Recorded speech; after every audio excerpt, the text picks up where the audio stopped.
Hello again and welcome back to our conversation, employment and immigration. Now, Dr. Thambaraj, I was speaking to you before the break on these serious issues when it comes to the doctors and what to believe and so on, if you can just continue along those lines. Yes, as far as the physicians are concerned, it is assumed that all doctors are coming with no experience. Mm-hmm. And yes, so when the doctors, there's also a cohort of doctors who are well experienced.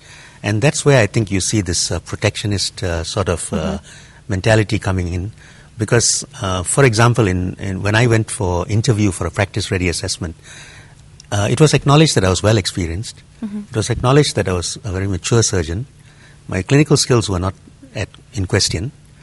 And yet there was no spot available. Mm-hmm. So now we've got to think how many, and we have quite a good group, maybe 10% of our association members would fall into this category, mm-hmm. where they passed all the exams, they've got over 10 or 15 years of experience.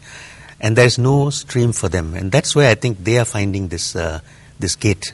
The gate is closed. And why is the gate closed now when it wasn't closed 20 years ago, when we are the same person, except with much more experience? So these are questions that we have to ask and see whether we can find an innovative way to get these people into practice and contribute to society. Wow. Yeah?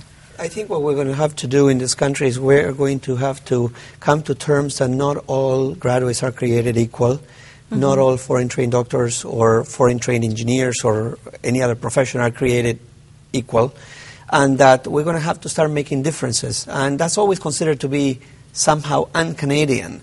But we're going to have to start making differences. For example, a doctor like Dr. Thambaraj, who has received the highest type of training, mm-hmm. shouldn't be in this situation. However, doctors who come from other institutions who perhaps don't have the same caliber should be in a lower stream. So we are going to have to start making available some sort of visa or some sort of temporary permit to people before we give them permanent residence in Canada, so they can enter the system slowly and adapt and get their license and then become immigrants. That's very similar to what is done in the United States, mm-hmm. by the way, where there are these programs in existence. We're down to almost no time, but I just want to hear a brief answer. Is it that we're systematically disorganized? That's what I want to know. It is It's not a rejection totally of the immigration, chaotic. the people coming in. Is it a rejection of the people, or is it